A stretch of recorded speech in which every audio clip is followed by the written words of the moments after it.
ഒരു വിശ്വാസിയെ സംബന്ധിച്ച്, ഒരു ദൈവസഭയെ സംബന്ധിച്ച് അതിൻ്റെ അടിസ്ഥാനം ക്രിസ്തുവാണ്. അടിസ്ഥാന ഉപദേശം ദൈവവചനമാണ്.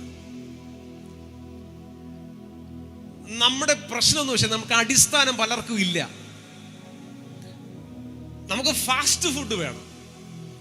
ഓടിച്ചെന്ന് പ്രാർത്ഥിക്കുമ്പോൾ, അല്ലെങ്കിൽ എങ്ങനെ പറയാം, വണ്ടി ഒതുക്കി ഓടിച്ചെന്ന് ടേബിളിരിക്കുമ്പോൾ 2 ദോശ, ചമ്മന്തിയും ഒരു ബീഫ് ഫ്രൈയും എന്ന് പറയുമ്പോൾ ഓടിക്കൊണ്ടുവരുന്നു. ഇതാണ് നമ്മുടെ രീതി. Fast food. ഓടി അഭിഷിക്തരെ എനിക്കൊന്ന് പ്രാർത്ഥിക്കണം, ഞാൻ ജോലിക്ക് പോവാണ്, ഞാൻ ഇന്റർവ്യൂ പോവാണ്, എനിക്ക് ഇന്ന് ജോലി കിട്ടണം. ഞാനാണോ ജോലി തരുന്നേ? ഇതിനൊക്കെ ഒരു അടിസ്ഥാന വ്യവസ്ഥയുണ്ട്. ദൈവത്തിൽ നിന്ന് എന്തെങ്കിലും പ്രാപിക്കണമെങ്കിൽ ക്രിസ്തുവിൽ അടിസ്ഥാനം വേറുറച്ചു നിൽക്കണം. ആത്മാവിൽ എന്തെങ്കിലും പ്രാപിക്കണമെങ്കിൽ വചനത്തിൽ വേറുറച്ചു നിൽക്കണം. ഇത് വെറുതെ കിട്ടുന്നതല്ല. രക്ഷ സൗജന്യമാണ്. ഞാൻ യേശുവിനെ സ്വന്തം രക്ഷിതാവായിട്ട് ഞാൻ വിശ്വസിക്കുകയും രക്ഷയ്ക്കായി വായ കൊണ്ട് ഏറ്റുപറയുകയും ചെയ്യുമ്പോൾ ഞാൻ രക്ഷിക്കപ്പെട്ടു കഴിഞ്ഞു. രക്ഷ സൗജന്യമാണ്. പക്ഷെ ക്രിസ്തീയ ജീവിതം സൗജന്യമല്ല. നമുക്ക് ചില വില കൊടുക്കേണ്ടി വരും. അത് സൗജന്യമല്ല. നമ്മൾ ചെറിയ ചില പ്രൈസ് ഒക്കെ അടക്കേണ്ടി വരും. ലൈഫിൽ നിന്ന് നമ്മുടെ സേഫ് സോണൊക്കെ ഉടച്ചു കളയേണ്ടി വരും. ഈ ബൈബിൾ എഴുതിയിരിക്കുന്ന എല്ലാ കാര്യങ്ങളും സുഖമല്ല. നല്ലതെന്ന് തോന്നുന്നത് പാപമല്ലാതെന്ന് തോന്നുന്നത് പലതും ഈ വചനത്തിന്റെ കണ്ണിലൂടെ കാണുമ്പോൾ ചിലത് പാപമാണ്.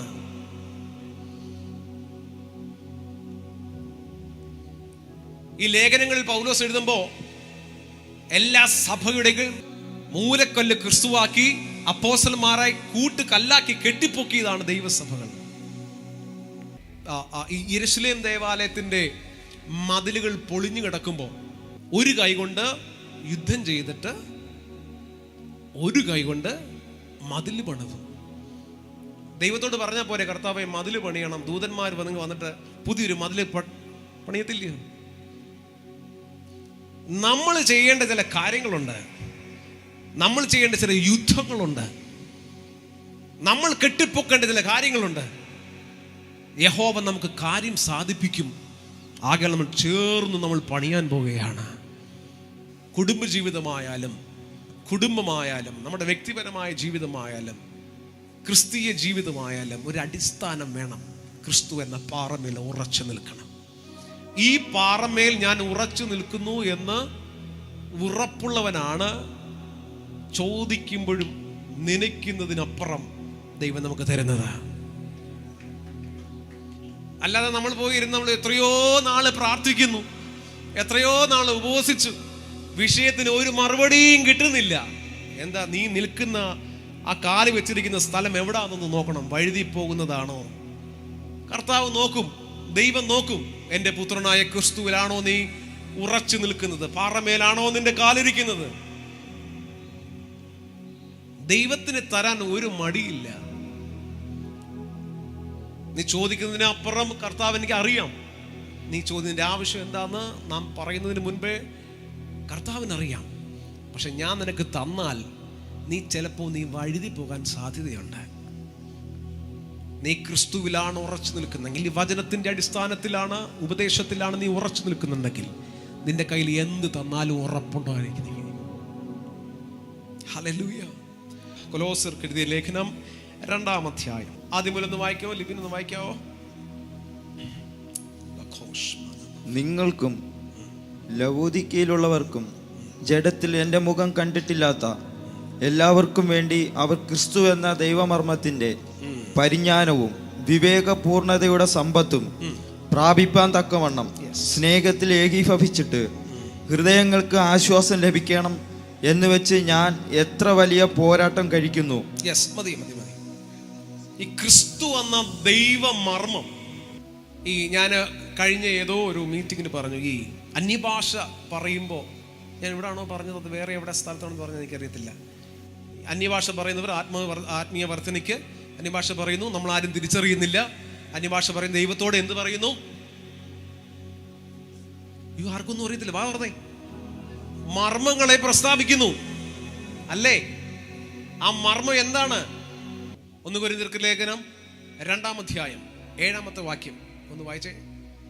അതിന്റെ 7-ാമത്തെ വാക്യം ഞാൻ വായിക്കാം. ദൈവം ലോക സൃഷ്ടിക്ക് മുൻപേ നമ്മുടെ തേജസ്സിനായി മുൻ നിയമിച്ചതും മറഞ്ഞിരിക്കുന്നതുമായ ദൈവത്തിന്റെ ജ്ഞാനം അത്രേ മർമ്മമായി പ്രസ്താവിക്കുന്നു. വല്ല മനസ്സിലായോ അന്യഭാഷ പറയുന്നത് എന്തുവാന്ന്? നാം ഈ ബോഡിയിൽ ഫിസിക്കൽ ഫോമിൽ ഈ ലോകത്ത് പ്രത്യക്ഷപ്പെടുന്നതിന് മുൻപേ നാം ഉണ്ടായിരുന്നു. ഈ ലോകത്ത് നമ്മളിലൂടെ വെളിപ്പെടാനുള്ള തേജസ്സിന്റെ മറഞ്ഞിരിക്കുന്ന ചില പ്രോജക്റ്റിന്റെ കോൺവെർസേഷനാണ് അന്യഭാഷയിലൂടെ നാം സംസാരിക്കുന്നത്. ഈ തലച്ചോറിൽ അന്ന് പിടിക്കാൻ പറ്റില്ല. ഞാൻ തായ്ലൻഡിൽ പോയപ്പോൾ അവിടെ ബാംഗ്ലൂരിൽ നിന്ന് വന്ന ഒരു പാസ്റ്റർ ഞങ്ങളുടെ കൂടെ ഒരു സെഷൻ എടുക്കാൻ വന്നു. മലയാളിയല്ല. അദ്ദേഹം ഈ അന്യഭാഷയെക്കുറിച്ച് ഒത്തിരി പഠിച്ച് റിസർച്ച് ചെയ്ത് ഒരു മനുഷ്യനാണ്. മെഡിക്കലി ഇവർ MRI സ്കാൻ എടുത്തു. എന്നിട്ട് അന്യഭാഷ പലർക്കും അറിയാമായിരിക്കും, ആത്മീയ ഒരു പാസ്റ്ററിനെയാണ് ടെസ്റ്റ് ചെയ്യാൻ കയറ്റിയിരിക്കുന്നത്. ചില കാര്യങ്ങൾ, ലോകത്തിലുള്ള ചില കാര്യങ്ങൾ പറയാൻ പറഞ്ഞപ്പോൾ ഈ തലച്ചോറിലെ ഒരു ഭാഗം മുഴുവനും ഇങ്ങനെ ആക്റ്റീവായി, ഭയങ്കരമായിട്ട് റെഡ് കളർ ഇങ്ങനെ ആക്റ്റീവ് ആയിക്കൊണ്ടിരിക്കുക. സംസാരിച്ചുകൊണ്ടിരിക്കാൻ പറഞ്ഞു. അപ്പൊ ഇത് ആക്റ്റീവ് ആയിക്കൊണ്ടിരിക്കുക. ഇനി ആത്മാവിൽ ടങ്സ് പറയാൻ പറഞ്ഞു. അന്യഭാഷ പറയുമ്പോൾ ഈ തലച്ചോറ് മുഴുവനും ഫ്രീസ് ആയിരിക്കുന്നു, പ്രവർത്തിക്കുന്നേ ഇല്ല. വീണ്ടും സംസാരിക്കാൻ പറഞ്ഞു, ലോകത്തിലുള്ള കാര്യങ്ങൾ സംസാരിക്കാൻ പറഞ്ഞപ്പോൾ വീണ്ടും തലച്ചോറ് ഇങ്ങനെ റെഡ് കളർ ഇങ്ങനെ ആക്റ്റീവ് ആകാൻ തുടങ്ങി. ചെറിയ സ്പാർക്ക് പോലെയൊക്കെ തോന്നുന്നു. വീണ്ടും അന്യഭാഷ പറഞ്ഞപ്പോൾ ഈ തലച്ചോറിന്റെ പ്രവർത്തനങ്ങൾ നിന്നു. ബൈബിൾ എഴുതിയിട്ടുണ്ട്, നിന്റെ ബുദ്ധി അഫലമായി പോകും. അന്യഭാഷ പറയുന്നത് ദൈവത്തോടാ. ഈ തലച്ചോറ് ഡീആക്ടിവേറ്റ് ചെയ്യും. ബുദ്ധി പ്രവർത്തിക്കത്തില്ല, ആത്മാവ് പ്രവർത്തിക്കും. ആത്മാവും ദൈവത്തിന്റെ ആത്മാവും അല്ലെങ്കിൽ ദൈവവുമായി സംസാരിക്കുന്ന ചില കാര്യങ്ങൾ നമ്മുടെ തലച്ചോറിൽ താങ്ങാൻ കഴിയാത്തതാണ്. നിങ്ങളിത് പറയാമോ? ലോക സ്ഥാപനത്തിന് മുമ്പ് ഞാനുണ്ടെന്ന് പറഞ്ഞാൽ നിങ്ങൾക്ക് തല പൊട്ടിപ്പോകുന്നത് എങ്ങനെ? ഏത് റൂട്ട്? ഇനിയും ഒരു ജന്മം കൂടെ ജനിച്ചാൽ പോലും അതിന്റെ ട്രാക്ക് നമുക്ക് കിട്ടത്തില്ല. അത്രയ്ക്കും വലുതാണ്.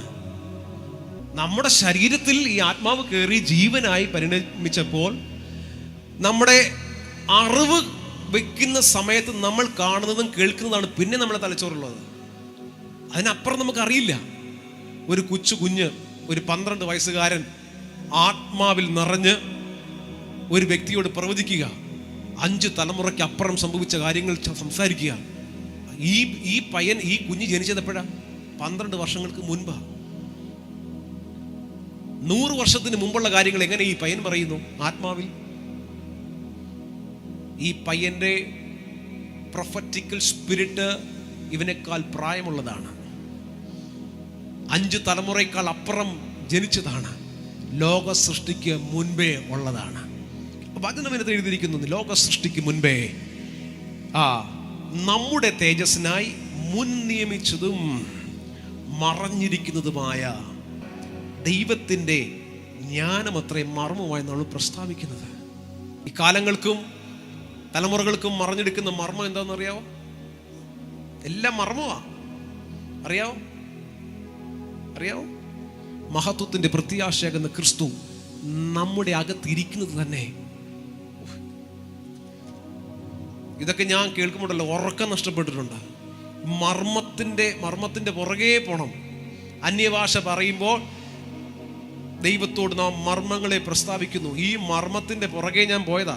ഇത് മാത്രമേ എല്ലാവർക്കും അറിയാവൂ. മർമ്മങ്ങളെ പ്രസ്താവിക്കുന്നു, നമ്മൾക്ക് തിരിച്ചറിയുന്നില്ല. എന്നാ പിന്നെ അറിയണ്ട, ഇത്രയേ ഉള്ളൂ. പിന്നെ ഭയങ്കരമായിട്ട് അന്യഭാഷ പറയുന്നു, എന്തുവെന്ന് ആർക്കും അറിയത്തില്ല. സഭയോട് പറയുന്നത് അന്യഭാഷ പറയുന്നതിന് അന്യഭാഷ വ്യാഖ്യാനി ഉണ്ടായിരിക്കണമെന്നാണ്. നിങ്ങൾ പറയുന്ന അന്യഭാഷ ആരെങ്കിലും വ്യാഖ്യാനിച്ചിട്ടുണ്ടോ? വലിയ കാര്യങ്ങളാ. അങ്ങനെ ഒരു പാസ്റ്റർ മാത്രം എൻ്റെ ലൈഫിൽ ഭയങ്കരമായിട്ട് ഇൻഫ്ലുവൻസ് ചെയ്തിട്ടുള്ളൂ. യൂൽ ബ്രിന്നർ എന്ന് പറയുന്നൊരു പാസ്റ്റർ, ട്രിവാൻഡ്രത്ത്, ഇപ്പം അമേരിക്കയിൽ ബൈബിൾ കോളേജിൽ പഠിപ്പിക്കുക. അദ്ദേഹം എൻ്റെ അന്യഭാഷ ഡീകോഡ് ചെയ്തിട്ട് ഞാൻ എന്താണോ മനസ്സിൽ അന്യഭാഷയിൽ ഞാൻ കാണുന്ന കാഴ്ച മുഴുവനും പുള്ളി മലയാളത്തിൽ പറയുക. നീ ഇപ്പോൾ കാണുന്നത് ഇങ്ങനെയല്ല, നീ ഇപ്പോൾ പറയുന്നത് ഇതാണ്, നീ ഇപ്പോൾ സംസാരിക്കുന്നത് ഇതാണ്, നീ ഇപ്പോൾ ഇനി 2 മിനിറ്റ് കഴിയുമ്പോൾ നിൻ്റെ അന്യഭാഷ മാറുന്നു, വൊക്കാബുലറികൾ വരുന്നു. പുള്ളി ഇങ്ങനെ പറഞ്ഞ് ട്രാക്ക് ചെയ്തിരിക്കുക. കറക്റ്റ് ഞാൻ ഇങ്ങനെ പറഞ്ഞുകൊണ്ടിരിക്കും, എൻ്റെ അന്യഭാഷയുടെ റൂട്ട് മാറി അടുത്ത തലങ്ങളിലേക്ക് കയറി ഞാൻ കാണുന്ന കാഴ്ച പുള്ളി നേരത്തെ പറഞ്ഞു. അന്യഭാഷയ്ക്കകത്ത് ഭയങ്കരമായ പ്രൊഫറ്റിക്കൽ കാര്യങ്ങൾ കിടപ്പുണ്ട്. നമ്മൾ പറയുന്ന അന്യഭാഷ നിസ്സാരമായിട്ട് കാണരുത്. 2 വാക്കായിരിക്കും, പക്ഷേ ലോകത്തെ കീഴ്മരമിറിക്കുന്ന ചില രഹസ്യങ്ങളായിരിക്കും അതിനകത്തുള്ളത്. റൂഫോസിനറിയാം, ചിക്കു കുര്യാക്കോസിൻ്റെ അനുജൻ റൂഫോസ്. അദ്ദേഹം ഓസ്ട്രേലിയയിൽ പഠിക്കുമ്പോൾ ഓസ്ട്രേലിയയിൽ നിന്ന് തിരിച്ചു വരുന്ന സമയത്ത് ഒരു ചൈനീസ് ലേഡി അദ്ദേഹത്തിൻ്റെ തൊട്ടടുത്തിരുന്നു. കർത്താവ് റൂഫോസിനോട് പറഞ്ഞു, നീ അന്യഭാഷ പറയാൻ പറഞ്ഞു. ഇതുവരെയ്ക്കും പറഞ്ഞിട്ടില്ലാത്തൊരു അന്യഭാഷ പറഞ്ഞുകൊണ്ടിരുന്നപ്പോൾ ഈ ലേഡി ഇരുന്ന് കരയുകയാണ്. ഫുഡ് കഴിച്ചുകൊണ്ടിരിക്കുമ്പോൾ ഇവന് ഫുഡ് വേണ്ട, ഫുഡ് കഴിക്കാൻ പറ്റുന്നില്ല. പരിശുദ്ധാത്മാവ് പറഞ്ഞു അന്യഭാഷ പറയാൻ പറഞ്ഞു. അന്യഭാഷ പറഞ്ഞുകൊണ്ടിരുന്നപ്പോൾ ഈ ലേഡി ഇരുന്ന് ഭയങ്കരമായി കരയുക. ഇവിടുന്ന് വാട്ട് ഹാപ്പൻ എന്ന് ചോദിച്ചപ്പോൾ ഈ ലേഡി റൂഫോസിനോട് പറഞ്ഞു, എന്നോട് ഡയറക്റ്റ് പറഞ്ഞ കാര്യമാണ്, നീ ഇപ്പോൾ പറഞ്ഞുകൊണ്ടിരുന്നത് എൻ്റെ കുടുംബത്തിലെ കാര്യമാണ്. നീ ഇപ്പോൾ പറഞ്ഞുകൊണ്ടിരുന്നത് എൻ്റെ ജീവിതത്തിൽ അപ്പൻ്റെ ജീവിതത്തിൽ നടന്ന ചില ട്രാജഡികളാണ്. ഞാനിപ്പോൾ അതിലൂടെ കടന്നു പോകുക. എന്ത് ചെയ്യണമെന്നറിയാതെ ഞാൻ യാത്ര ചെയ്യുകയാണ്. അവിടെ ചെന്ന് ഇറങ്ങുമ്പോൾ, എൻ്റെ നാട്ടിൽ ചെന്ന് ഇറങ്ങുമ്പോൾ ഞാൻ എന്ത് ചെയ്യണമെന്നറിയാതെ വലഞ്ഞുകൊണ്ടിരിക്കുമ്പോഴാണ് എന്ത് ചെയ്യണമെന്ന് നീ പറഞ്ഞു തന്നതെന്ന്. നാം പറയുന്ന ചെറിയ അന്യഭാഷയല്ലേ 2 മിനിറ്റ് അന്യഭാഷ, ചില ലൈഫിനെ തിരിക്കുന്നതാ.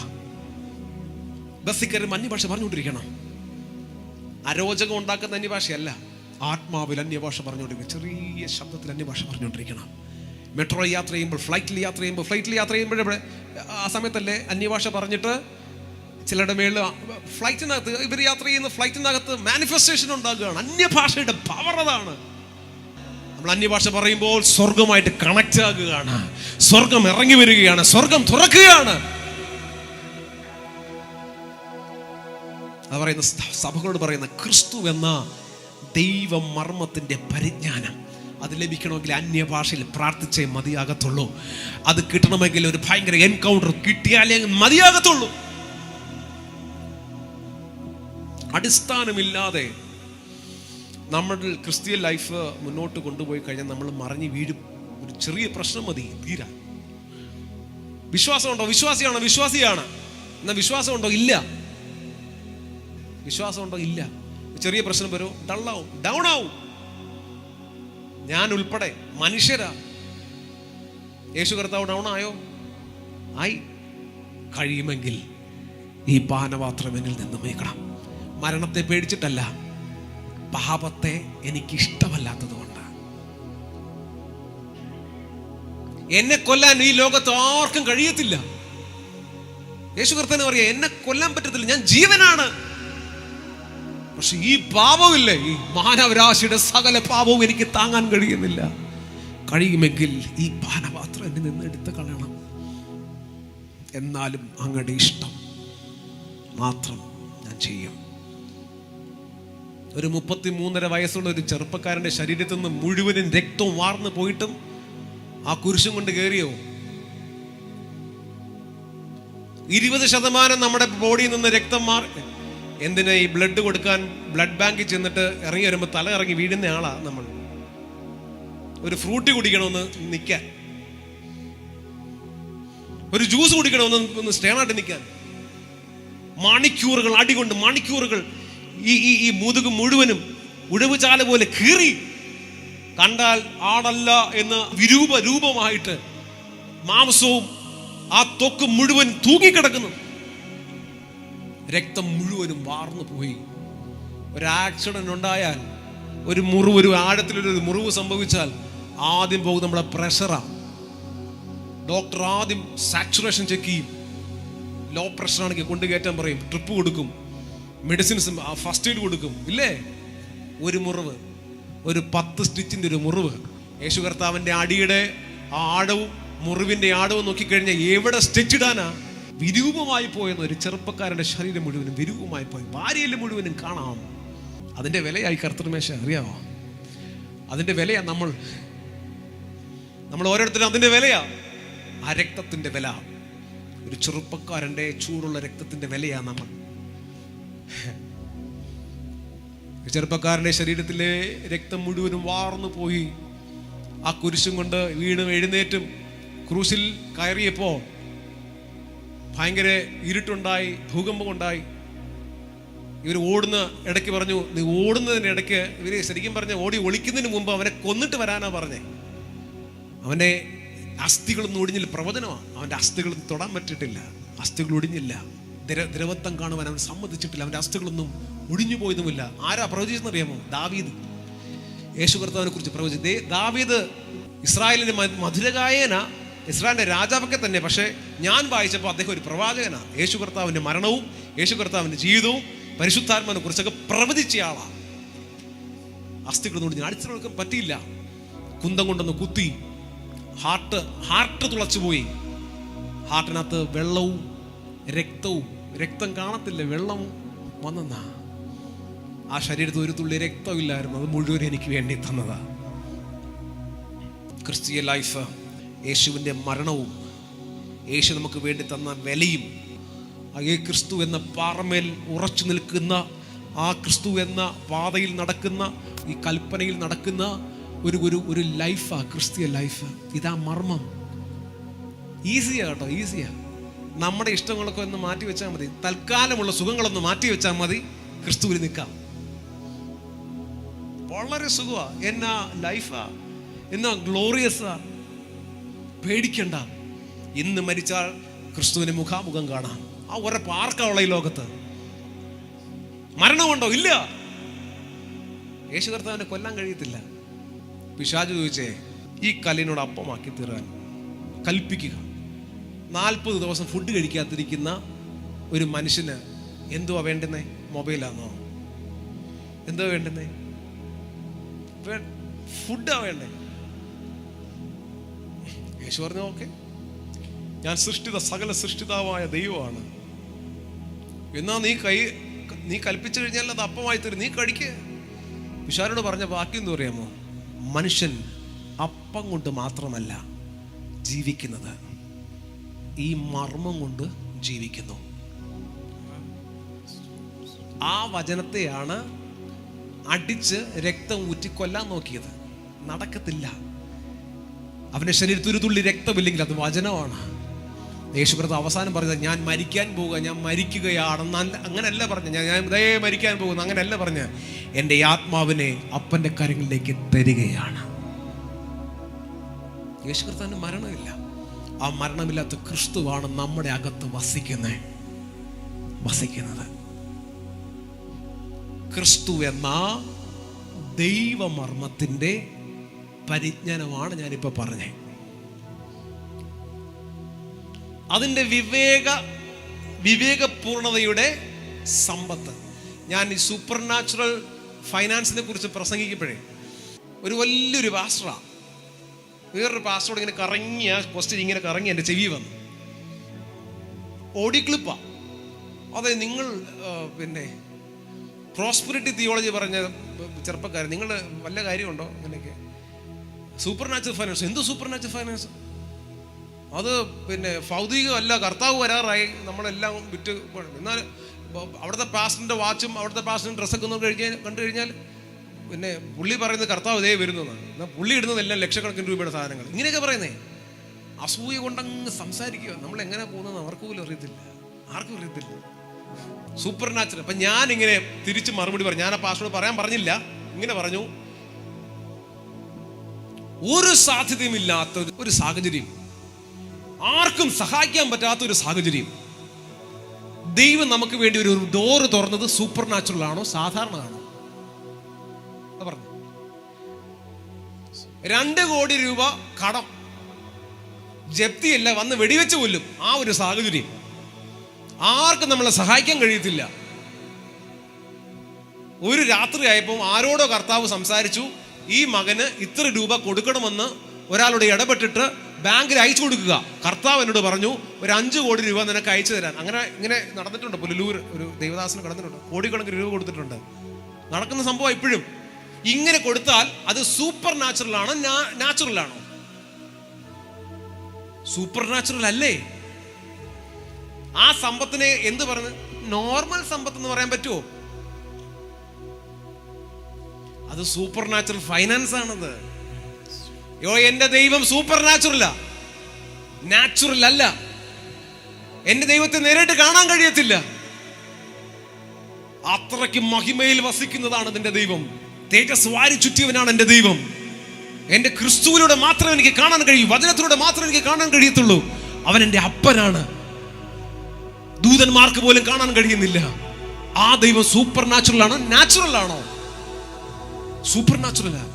ആ സൂപ്പർ നാച്ചുറൽ ദൈവം എനിക്ക് തന്ന ഫൈനാൻസ് സൂപ്പർ നാച്ചുറൽ ഫൈനാൻസ് ആണോ നോർമൽ ഫൈനാൻസ് ആണോ? ഈ പുള്ളിയോട് പറഞ്ഞിട്ട് കാര്യമില്ല. നമ്മൾ ജീവിക്കുന്നത് സൂപ്പർ നാച്ചുറല.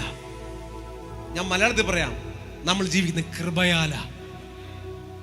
നമ്മൾ തകർന്നു പോകാത്തത് കൃപയാണ്, നശിച്ചു പോകുന്നത് ദൈവത്തിന്റെ കൃപയാണ്. നമ്മളെ നോക്കിക്കഴിഞ്ഞാൽ അടിച്ചു കൊല്ലേണ്ട കാലം കഴിഞ്ഞു, മരണപ്പെട്ടു പോകേണ്ട കാലം കഴിഞ്ഞു, ആക്സിഡന്റ് വഴിയായി നമ്മളുടെ ജീവൻ നഷ്ടപ്പെടേണ്ട കാലം കഴിഞ്ഞു, രോഗിയായി മരിച്ചു പോകേണ്ട കാലം കഴിഞ്ഞു. ഇപ്പോൾ എന്താ ജീവനോടിരിക്കുന്നത്? കർത്താവിന്റെ സ്നേഹം. അത് സൂപ്പർ നാച്ചുറൽ ആണോ നോർമൽ ആണോ?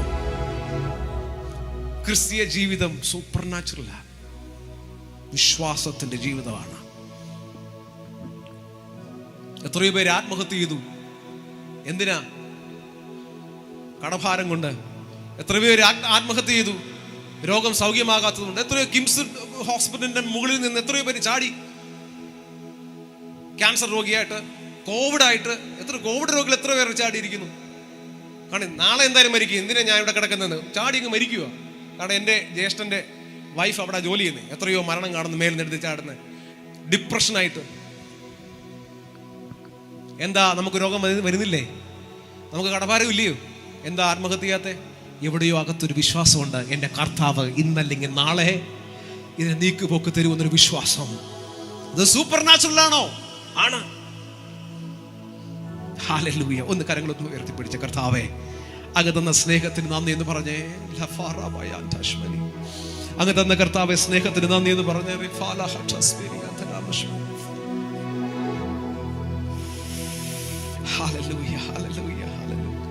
ക്രിസ്തു എന്ന ദൈവത്തിന്റെ മർമ്മത്തിന്റെ പരിജ്ഞാനം, വിവേകപൂർണതയുടെ സമ്പത്ത്. ഈ ഫൈനാൻസ് മാത്രമല്ല സമ്പത്ത് കേട്ടോ. ഇപ്പൊ പറഞ്ഞതുപോലെ നാം ജീവനോടിരിക്കുന്നത് അത് സമ്പത്താ. ഈ കൈ ഉയർത്താൻ പറ്റുന്നില്ലേ? അത് നമുക്ക് തന്ന ആരോഗ്യം എന്ന് പറയുന്നത് നമ്മുടെ ദൈവത്തിന്റെ സമ്പത്താ. നടക്കാനൊരു ആരോഗ്യം തന്നില്ലേ? സമ്പത്താ. RCC പോയി നോക്കണം. എൻ്റെ വൈഫിൻ്റെ അമ്മച്ചി RCC എത്രയോ ദിവസം കിടന്നു, ചോദിച്ചു നോക്കണം. ഞാൻ പോയി കണ്ടിട്ടുണ്ട്. ട്യൂബിനകത്ത് ചായ കൊടുക്കുന്ന കണ്ടിട്ടുണ്ടോ? വയറ് കിഴിച്ചിട്ട് ട്യൂബ് ഇറക്കിയിട്ട് ഫുഡ് കൊടുക്കുന്ന കണ്ടിട്ടുണ്ടോ? അടുത്ത് നിൽക്കുന്ന കുഞ്ഞിനെ, കൊച്ചു കുഞ്ഞിനെ കൈ ഒന്ന് പൊക്കി ഒന്ന് തലോടാനും കഴിയാതെ കിടക്കുന്ന, കണ്ണുനീര് മാത്രം ഒഴുകി കിടക്കുന്ന ആൾക്കാരെ കേട്ടിട്ടുണ്ടോ? ഡൂക്ക് ബൈക്ക് കിട്ടാത്തതുകൊണ്ടാണോ പ്രയാസം? കാറ് കിട്ടാത്തതുകൊണ്ടാണോ പ്രയാസം? വീടിന് ലോൺ അടയ്ക്കാനാണോ പ്രയാസം? നോ. നമ്മുടെ ശരീരത്തിലോട്ട് നോക്കണം. നിങ്ങൾ എല്ലാവരുടെ വീട്ടിൽ ഒരു ഫുൾ മിറർ മേടിക്കണം, എന്നിട്ട് നിൽക്കണം, ഇങ്ങനെ നോക്കണം. എന്തോ ഒരു ഭംഗിയായിട്ട് കർത്താവിനെ സൃഷ്ടിച്ചിരിക്കുന്നേ. 2 കാൽ ഊന്നി നിൽക്കാൻ ബലം തന്നില്ലേ?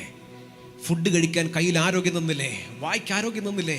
നിങ്ങളെ കുഞ്ഞുങ്ങളെ ഒന്ന് മാറോടി ചേർത്ത് പിടിക്കാനുള്ള ആരോഗ്യം നിങ്ങൾക്ക് തന്നില്ലേ? സുന്ദരനായ ചെറുക്കൻ UK യോഗ്യനായ 30 വയസ്സുള്ള പയ്യൻ നിപ്പി വീണു, കോമയിൽ കിടക്കുക. അവൻ അറിയത്തില്ല അവൻ എവിടെ കിടക്കുന്നതെന്ന്. 3 വയസ്സുള്ള കുഞ്ഞുണ്ട്. ഡോക്ടർ പറഞ്ഞ ഒരു അസുഖവും ഇല്ല, നിപ്പി വീണു. നമുക്ക് എന്തിന്റെ കേടാ? എന്തിന്റെ കുറവാ? ഞാൻ അങ്ങനെ തന്നെ ചോദിക്കുക. കിട്ടാത്തതിനെ ചൊല്ലി ഇപ്പോഴും പിറുപിറുത്തോണ്ടിരിക്കുക. നിർത്ത്, സ്റ്റോപ്പ്. പ്രാർത്ഥിക്കാനാണെങ്കിൽ നമ്മളെ നോക്കിയാൽ മതി. പ്രാർത്ഥിക്കാൻ കുടുംബത്തെ നോക്കിയാൽ മതി. നല്ല മാതാപിതാക്കളെ തന്നില്ലേ? നല്ല വൈഫിനെ തന്നില്ലേ? നല്ല കുഞ്ഞുങ്ങളെ തന്നില്ലേ? ആരോഗ്യത്തെ തന്നില്ലേ? സൗന്ദര്യത്തെ തന്നില്ലേ? കാഴ്ച തന്നില്ലേ? നല്ല ബന്ധങ്ങളെ തന്നില്ലേ? അത് മതി സ്തുതിക്കാൻ. 1000 സ്തുതി നമ്മുടെ നാവിൽ നിന്ന് വരാൻ അത് മതി. ആ സ്തുതി മതി. നമുക്ക് വേണ്ടുന്നതെല്ലാം ബാക്കി തന്നോളും. വന്നോളും. വിവേകപൂർണതയുടെ സമ്പത്ത്, ഇതാണ് സമ്പത്ത്.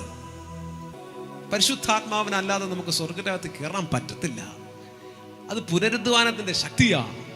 യേശുവിനെ ഉയർപ്പിച്ച പുനരുദ്ധാനത്തിന്റെ ശക്തിയാണ് നമ്മളിൽ വസിക്കുന്നത്. അത് സമ്പത്തല്ലേ? സ്വർഗത്തിൽ ഏറ്റവും വലിയ സമ്പത്താണ് ക്രിസ്തു. ആ ക്രിസ്തുവിന്റെ ആത്മാവാണ് പരിശുദ്ധാത്മാവ്. ആ മഹത്വത്തിന്റെ പ്രത്യാശയാകുന്ന ക്രിസ്തു ഒരു ബാങ്കിൽ ദൈവം ഇൻവെസ്റ്റ് ചെയ്തിരിക്കുക. ആ ബാങ്കിന്റെ പേരാ, നിങ്ങളുടെ പേരങ്ങ് പറഞ്ഞാൽ മതി, ശ്യാം എന്ന ഈ ബാങ്കിനകത്ത് ഇൻവെസ്റ്റ് ചെയ്തിരിക്കുക. ഫിക്സഡ് ഡെപ്പോസിറ്റാ. ദൈവത്തിന് ഒരു ആവശ്യം വരുമ്പോൾ ഇവിടെ നിന്ന് എടുക്കും. ഒരാൾ കർത്താവ് സംസാരിക്കണമെങ്കിൽ ഇവിടെ നിന്ന് പോവും. കർത്താവിനെ തൊടാൻ ഒരു അവസരമാണെങ്കിൽ ഈ കൈ പോവും. കർത്താവിന്റെ ഇൻവെസ്റ്റ്മെന്റാണ് ഞങ്ങൾ. നിങ്ങൾ ഓരോരുത്തരും നിങ്ങളെ നിസ്സാരമായിട്ട് കാണല്ലേ. നിങ്ങൾ നിസ്സാരമായി കാണും. നിങ്ങൾ ആരുമായി കമ്പയർ ചെയ്യരുത്. നമ്മൾ സ്പെഷ്യലാണ്. ഹല്ലേലൂയ.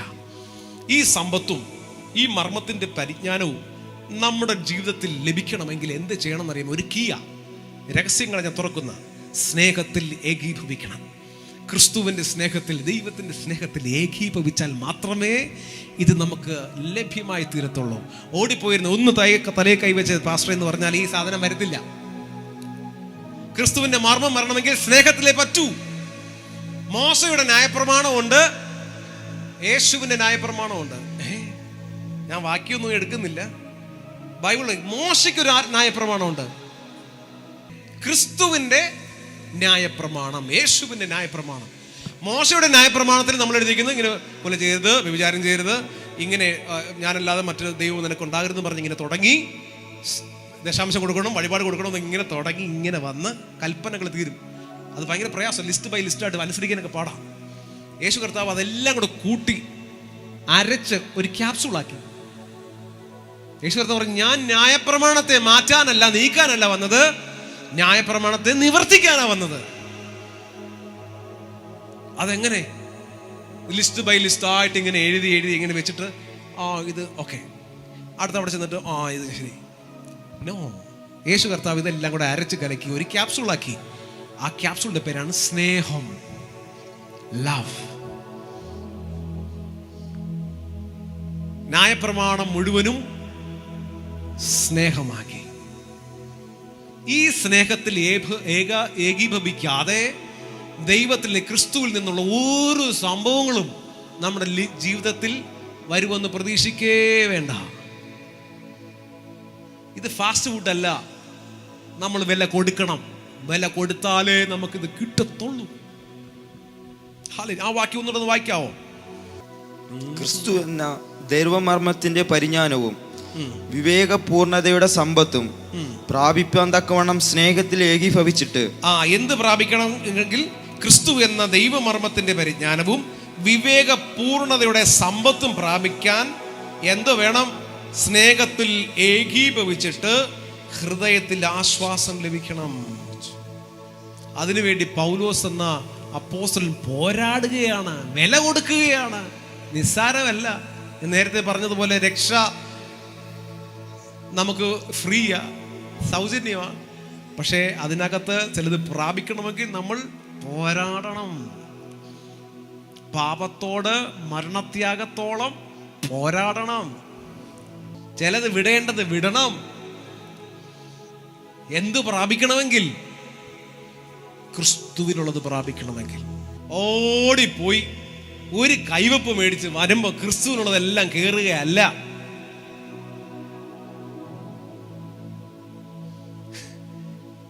ഇമ്പാർട്ടേഷൻ സെഷൻ നല്ലതാ, കൈവപ്പ് ശുശ്രൂഷ ഞാനും വിശ്വസിക്കുന്നു. ഞാൻ ചോദിക്കും, എന്തിനാ?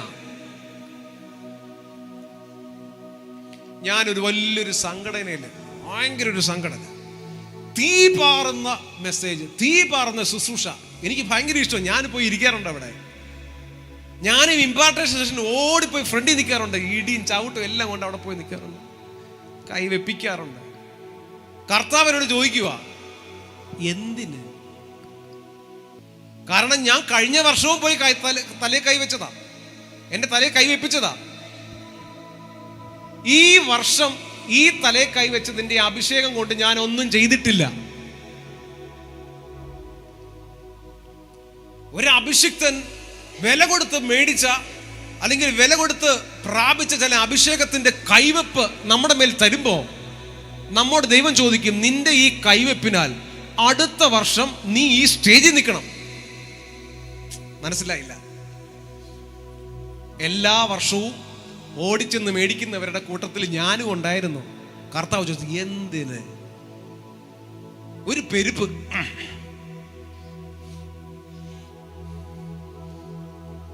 തറ വീട് കിടന്ന് ഉരുളുവോ? കൊള്ളാം. അരമണിക്കൂർ അങ്ങ് ഉരുണ്ട്. ഓ, വിറയ്ക്കുവോ? എഴുന്നേക്കാൻ വയ്യ. ഓക്കെ, കിട്ടി. അടുത്ത വർഷവും പെരുക്കാൻ പോയി നിൽക്കരുത്. മിനിമം ഒരു 5 ലക്ഷം പേരെ സ്നാനപ്പെടുത്തണം. അങ്ങനെ നിന്റെ തീരുമാനമാണെങ്കിൽ നീ തല കൊണ്ട് വെച്ചു. അഭിഷേകം ചുമ്മാ തമാശയ്ക്ക് മേടിക്കരുത്. ദൈവം കണക്ക് ചോദിക്കും. എന്തേ ഞാൻ നിനക്ക് തന്ന അഭിഷേകം? എന്തേ നീ പ്രാപിച്ച അഭിഷേകം നീ എന്ത് ചെയ്തു? വീണ്ടും വന്ന് നിൽക്കുക. ഇരട്ടിപ്പങ്കിന് വേണ്ടി നിൽക്കുക. ഇരട്ടിപ്പങ്ക്. മറ്റേതെന്തി? അത് വീട്ടിലിരിക്കും. ഒരു ഫെറാറി കാർ എടുത്തങ്ങ് തരിക. ഓക്കെ, ഓടിക്കാൻ അറിയത്തില്ല, എന്നാൽ അറിയാം. ഈ പുള്ളിയിലെ കായംകുളത്തെ അങ്ങ് അക്കരക്കരയാ, വള്ളത്തിലെ അങ്ങോട്ടും അങ്ങോട്ടും പോന്നേ. ഫെറാറി കാർ വീട്ടിനകത്ത് കിടക്കുക. വെള്ളം വരുമ്പോൾ ഫെറാറി മുങ്ങും, വെള്ളം താഴും. ഈ പുള്ളിക്ക് ഓടിക്കാനും അറിയത്തില്ല, എന്നാൽ ഓടിക്കാൻ അറിയാമെങ്കിൽ റോഡും ഇല്ല. എന്തിനാ നിനക്ക് ഫെറാറി? അതുപോലെ നമുക്ക് അഭിഷേകം വെറുതെ പോയി നിൽക്കുക. അഭിഷേകം വേണമെന്നുള്ളത് ഓടിവാ എന്ന് പറയുമ്പോൾ ഓടിച്ചില്ലും. ഭയക്കണം. ഞാൻ ഈ അഭിഷേകം പ്രാപിച്ചാൽ ഞാൻ വെറുതെ വീട്ടിലിരിക്കാൻ പറ്റത്തില്ല. അടുത്ത നിമിഷം ഞാൻ ഇറങ്ങണം ഈ കർത്താവിന് വേണ്ടി. ഈ അഭിഷേകത്തിന്റെ വില, ഈ അഭിഷേകം വ്യാപാരം ചെയ്യാൻ ഇറങ്ങണം. ഭയക്കണം. എനിക്ക് പേടിയാ. ഞാൻ ഉള്ളത് പറയുക. ഈ പ്ലാറ്റ്ഫോമിൽ ഞാൻ ഉള്ളത് പറയുക. ഞാൻ എല്ലാവരുടെ പോലെ തല വെക്കത്തില്ല. അഥവാ തലയിൽ ഒരു അഭിഷേകം കൈവച്ചാൽ ആ അഭിഷേകത്തിനേക്കാൾ കൂടുതൽ ഞാൻ ചില കർത്താവിന് വേണ്ടി ഇറങ്ങി നിന്ന് ചെയ്യേണ്ടി വരും. അങ്ങനെ ഡെഡിക്കേഷൻ ഉണ്ടെങ്കിൽ, അങ്ങനെ ഒരു തീരുമാനം ഉണ്ടെങ്കിൽ മാത്രമേ ഒരു അഭിഷേകത്തിൽ നിന്ന് അഭിഷേകം മേടിക്കാവൂ. നേരത്തെ പറഞ്ഞ ഒരു ലഹരി, ഒരു പെരുപ്പ്. അഭിഷേകം വരുമ്പോൾ നമുക്ക് താങ്ങാനാകാത്ത ഒരു ശക്തി വന്നിട്ട് കിടന്ന് ഉരുളുക.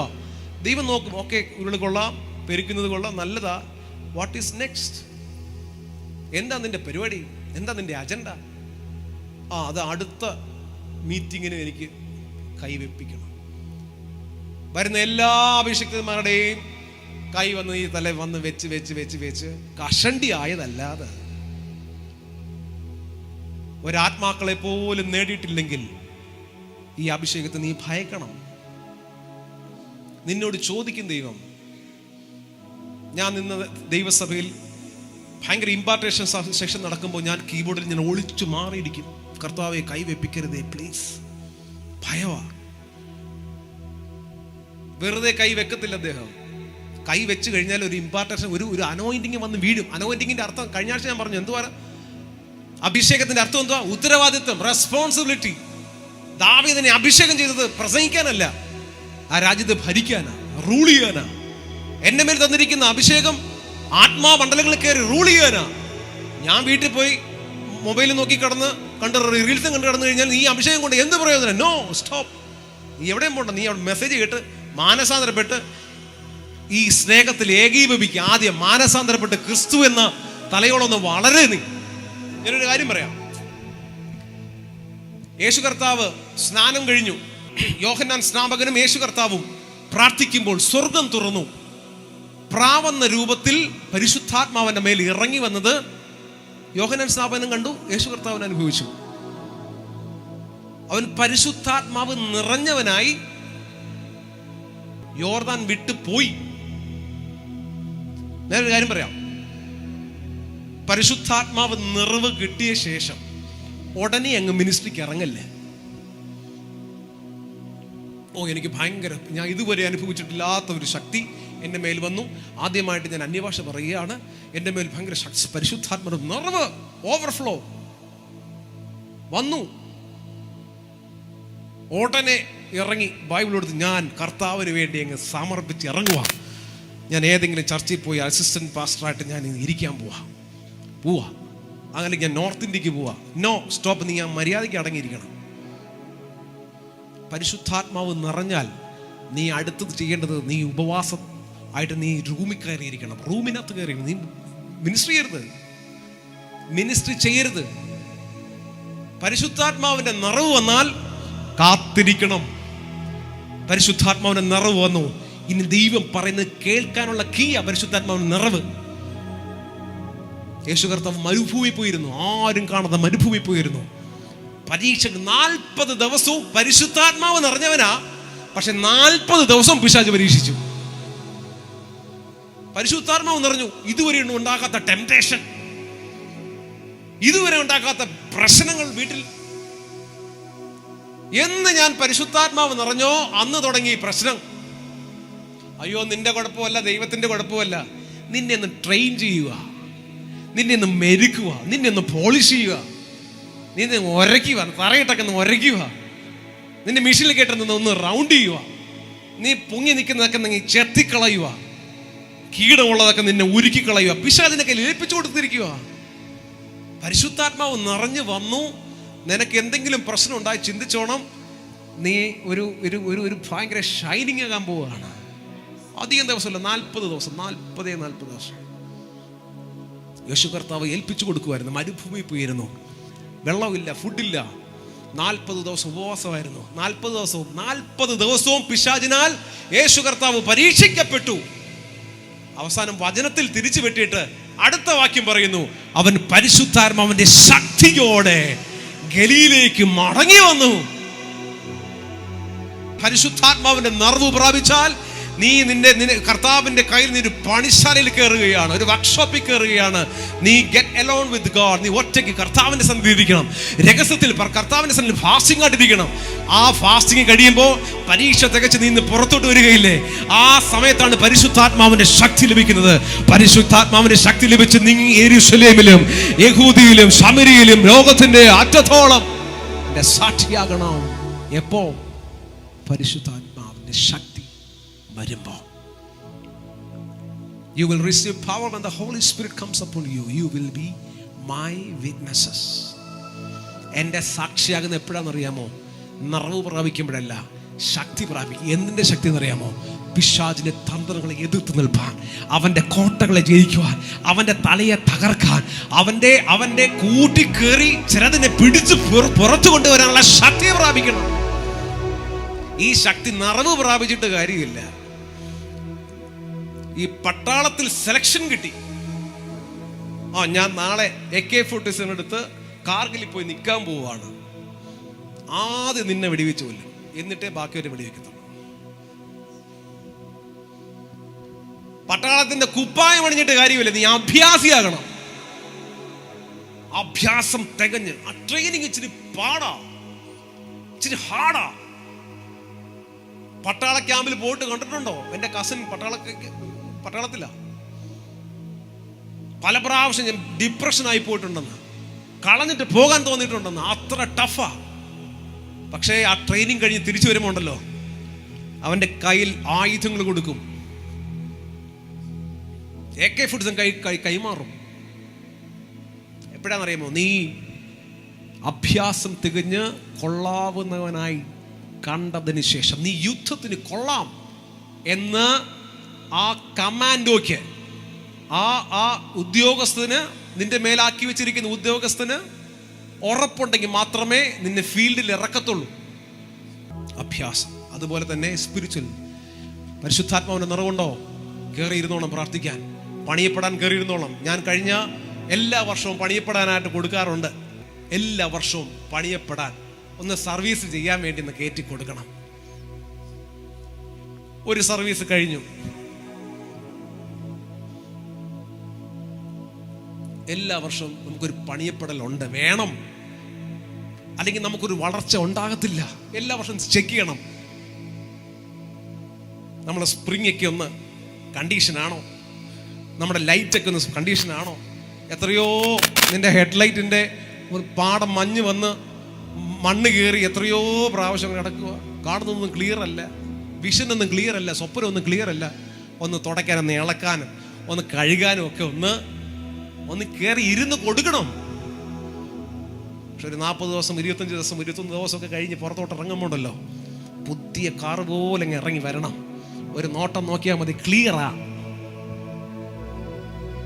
ഒന്ന് കയറി നിന്ന് നോക്കിയാൽ മതി, ഷൈനിങ്ങാ.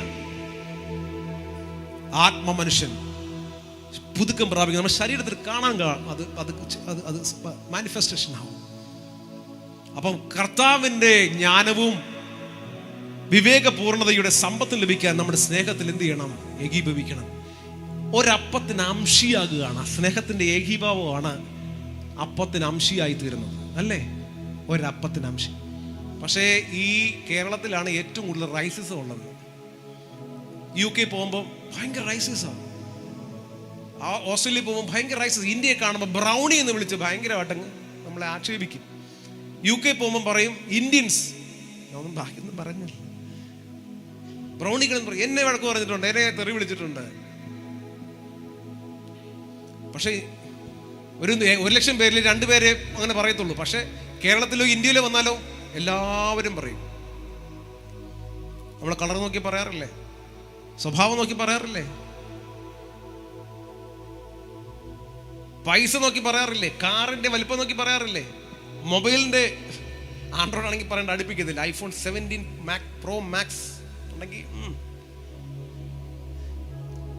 നമ്മുടെ ഡിഗ്നിറ്റി ചെക്ക് ചെയ്യുന്ന അങ്ങനെ നോ.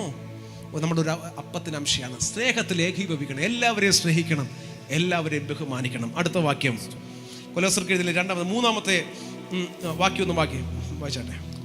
അവനിൽ ജ്ഞാനത്തിന്റെയും പരിജ്ഞാനത്തിന്റെയും ഗുപ്തനിധികൾ നിക്ഷേപങ്ങളൊക്കെയും ഗുപ്തമായിട്ടിരിക്കുന്നു. എവിടാ? വശീകരണ വാക്കുകൊണ്ട് ആരും നിങ്ങളെ ചതിപ്പാതിരിപ്പാൻ ഞാൻ ഇത് പറയുന്നു. വാക്കുകൊണ്ട് ആരും നിങ്ങളെ ചതിക്കാതിരിപ്പാൻ സൂക്ഷിക്കണം. ഞാൻ കയറി പ്രസംഗിക്കുക, നിങ്ങൾ എന്ത് പാപമാണെങ്കിൽ ചെയ്തോ, കൃപയുണ്ട്. യേശു കർത്താവ് നമ്മുടെ പാപത്തിന് വേണ്ടി പരിഹാരമായി ക്രൂശിൽ ഓൾറെഡി പെയ്ഡ് കൊടുത്തു, വില കൊടുത്തു കഴിഞ്ഞു. ഇനി നമ്മൾ പാപികളല്ല. മുമ്പ് കഴിഞ്ഞ പാപങ്ങളും നമ്മൾ ചെയ്തുകൊണ്ടിരിക്കുന്ന പാപത്തിന്റെ കണക്കും ചെയ്യാൻ പോകുന്ന പാപത്തിന്റെ കണക്കും യേശു കർത്താവ് ക്രൂശിൽ കൊടുത്തു. അതുകൊണ്ട് സ്വാതന്ത്ര്യമാണ് നമുക്ക്. സ്വാതന്ത്ര്യം. നമ്മുടെ പാപങ്ങളെ കർത്താവ് കണക്കിടുന്നില്ല. ഇപ്പോൾ ക്രിസ്തു യേശുള്ളവർക്ക് യാതൊരു ശിക്ഷാവിധിയും ഇല്ല. കൊള്ളാം. അവനല്ലോ സകല നിധി ഉള്ളത്. അപ്പൊ എല്ലാം നമ്മുടെ അകത്തുണ്ട്. നമ്മൾ ചെയ്യുന്നതെല്ലാം പാപവും അല്ല. എങ്ങനെ വേണം ജീവിക്കാം, പ്രാർത്ഥിക്കേണ്ട, സിനിമ കാണാം, കള്ളടിക്കാം, എന്ത് വേണോ ചെയ്യാം. കൃപമേൽ കൃപ, തേജസ്സിന്മേൽ തേജസ്, സ്വാതന്ത്ര്യം, ഫ്രീഡം. ക്രിസ്തുവിലുള്ള ഫ്രീഡം. ആരും നിങ്ങളെ ചതിക്കരുത്. പുതിയ നിയമസഭയ്ക്ക് കർത്താവ് എഴുതി കൊടുത്ത, അല്ലെങ്കിൽ പൗലോസ് പരിശുദ്ധാത്മാവിനെ എഴുതി കൊടുത്ത വോട്ട് എഴുതിയിരിക്കുന്ന ആരും നിങ്ങളെ ചതിക്കരുത്. അടുത്ത വാക്യം 5-ാമത്തെ.